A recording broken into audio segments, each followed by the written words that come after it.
ready to finally answer those kinds of questions. So, ang gagawin nating challenge ay ang totropahin or jojowain. Woo!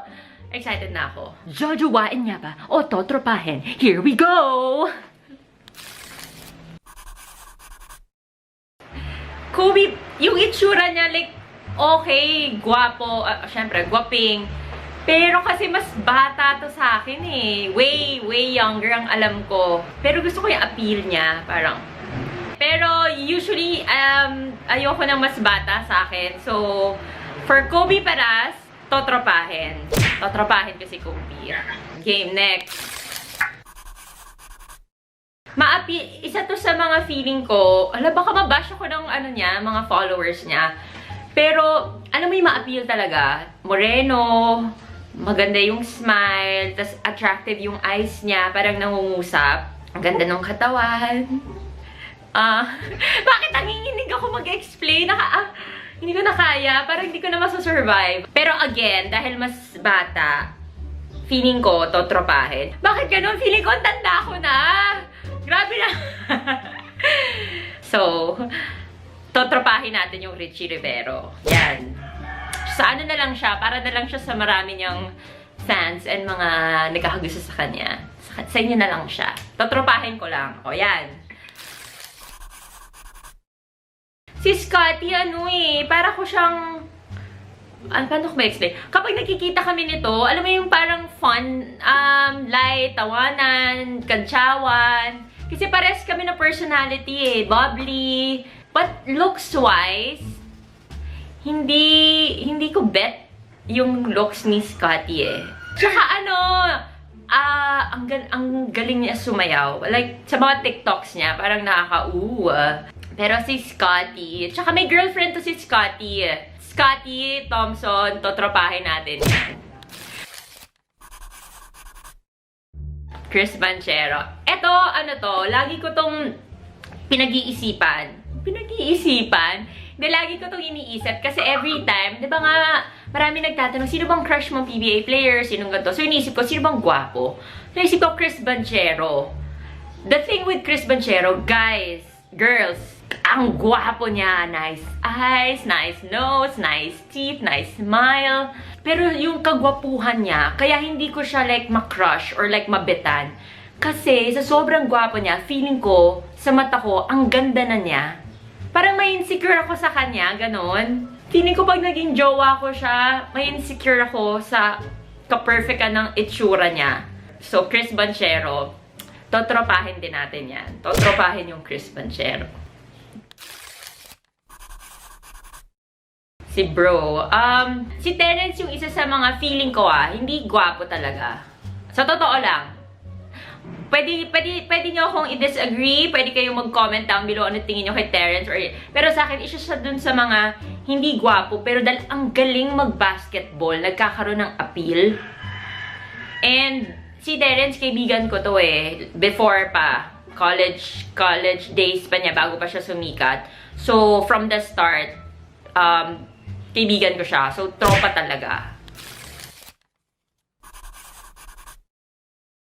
Naaalala ko before sa isang event, di ba kasi nga uso yung mga aldab-aldab dati. Nag-selfie kami ni Alden sa phone ko, tapos pinost ko sa Twitter. Day! Ang bashing na nakuha ko talaga. Sabog ang notification ko. Feelingera daw ako. Chu-chu-chu. Dapat daw hindi kami mag-selfie. Sorry, Alden, kung mapanood mo man to. I think, kung single naman, ikaw. Jojo Waen! Choosy pa ba? Gwapo kaya niya? Coco Martin, baka kasi mo, balahura ako, di ba? Mahilig ako mangantsaw. Wiz, totropahin lang natin yung Coco Martin.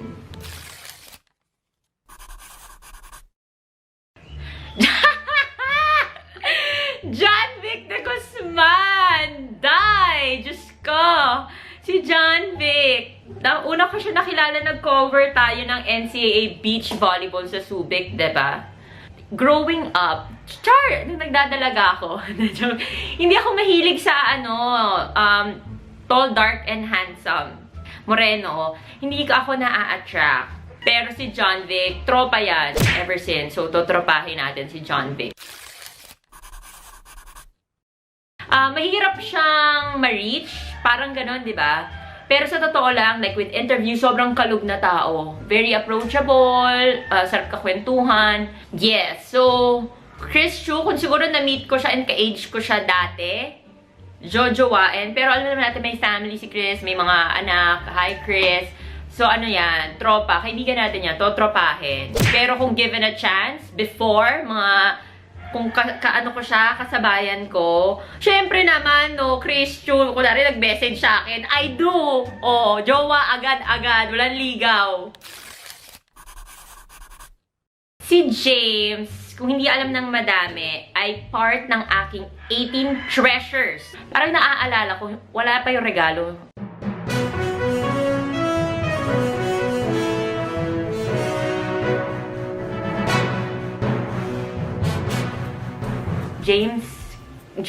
Mr. James Yap, kung umabot to sa iyo, parang part ka na 18 treasures ko, nagpicture lang tayo, pero parang wala naman yung treasure, yung regalo. Parang hindi naman, sabi to follow, parang hanggang ngayon, 18 years old ako noon.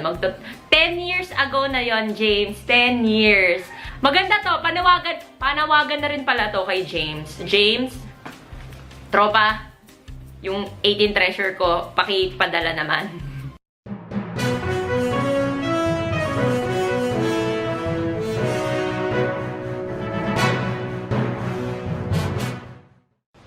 Tatropahin, James Yap. Aragalang. Anong ibig sabihin nito? Parang may gusto kang sabihin. Aragalang. Diyos ko, naman. Let's not bring... Oh, narinig niyo yung sabi ng manok? Parang hindi ko kayang sumagot. Aragalang. Hindi ko na kaya... Call a friend. Para magtanggol sa akin, call a friend. Teka lang. Friend, wala ako nasabi. Wait naman. Alam mo, hindi ko alam sa ko ilalagay yung utak ko ngayon. Kasalanan to ng lockdown. Nako-confused ako, Brad. Ang ayos-ayos na usapan natin sa mga lalaki. Bakit naman? Uy, sumasakit yung ulo ko para akong hihimatayin. Mainit na. Teka lang. Ano nga? Oh, next na ba? Ang hot ni Ara, sa totoo lang, pares pa kaming Kapampangan, so I think nagkakaintindihan kami. So, kung madja-judge ako nito, madja-judge. Ano na nga lang, parang ayoko na mag-explain, jojowain. Okay na, happy, jojowain. Yan. Magandang tanong yan. Si JJ Helterbrand, Mr. Fast, number 13, na dating pangalan ay Lamberto Romero Vicente Helterbrand. Oh, alam ko talaga. Kasi si JJ ang dahilan bakit ako nanood ng PBA. Grabe talaga. Kung wala si JJ or hindi dahil kay JJ, siguro hindi ako nanood ng PBA, hindi ako nag-courtside ngayon. Nung first game ko na Hinebra assignment, tapos pumunta ako sa dugout, makapal mukha ako, very langhiya, ganyan. Pero kay JJ talaga,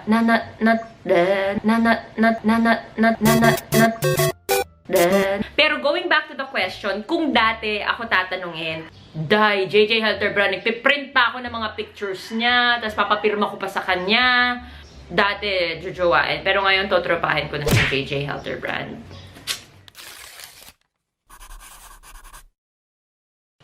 Kung looks-wise, and yung humor, di ba? Sobrang funny nito ni Ping. Ang hirap sagutin nung ganito kasi may family na siya ngayon, di ba? Tsaka may mga anak. So, totropahin natin to si Ping. Totropahin. Pero yung looks niya and personality, kung bata to kaedad ko, tulad nung sabi ko dati, parang jowa material, pero ngayon, totropahin natin siya. Tropa naman yan eh. Actually, tropa yan si Ping. Bait. Sobrang bait.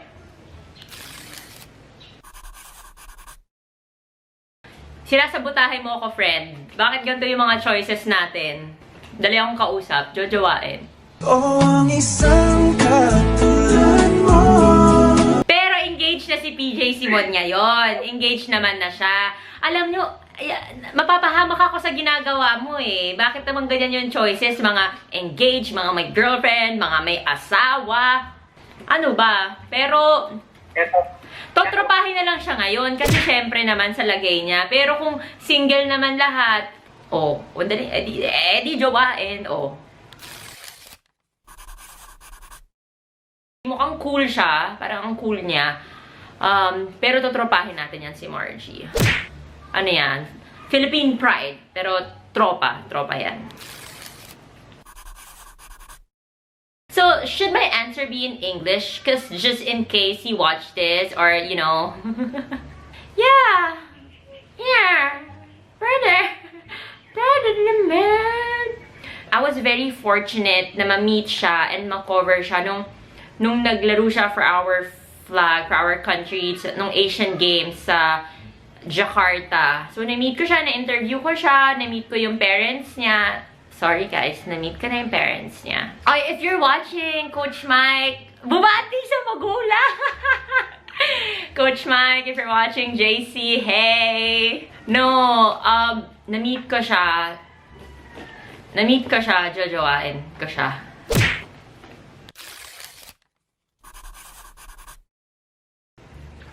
Jojowain, crush ko siya eh. Dati pa, ang gwapo niya, ang galing pa niya, ang ganda ng katawan niya. Oh, yes. Babe, yes. I do. I do agad. Kyle Korver, jojowain. In English, I will boyfriend you. In and out the court, sobrang bait ng Chris Newsome. Pero may girlfriend si Chris ngayon, and na-meet ko ng girlfriend niya, sobrang bait. Hi, Chris. Hi sa girlfriend ni Chris. Pero kung single, sa usual ideal guy ko. So, Chris Newsome,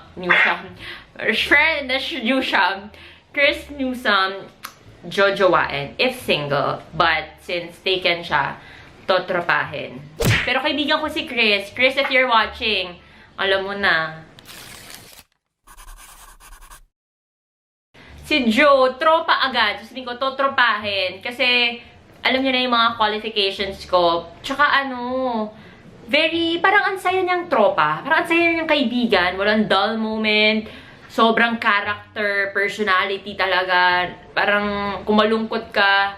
Pag in-interview nga namin, minsan, si Joe yung pag in-interview mo, hindi mo alam kung seryoso o binibiro ka. Yung sakay na sakay ka na, yung pala nagbibiro lang siya. Siya yung ganun na tipo ng tao, ang kulit talaga, ang sayang tao, pero parang okay siya na tropa. Tropahin, definitely. Joe Devance.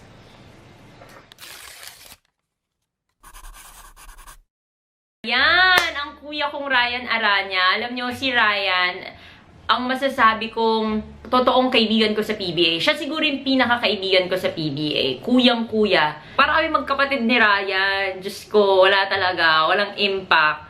Pero si Ryan, siguro kung meron akong kailangan kitilin ng buhay dahil malalaman mga sikreto ko sa buhay, si Ryan yon. Masyadong maraming alam yan si Ryan tungkol sa akin. Kasi nga, nagko-consult, nagko-confide ako sa kanya. Miiyak ako paminsan. Ano yan? Alam niya. So, tropang-tropa yan. Sobra.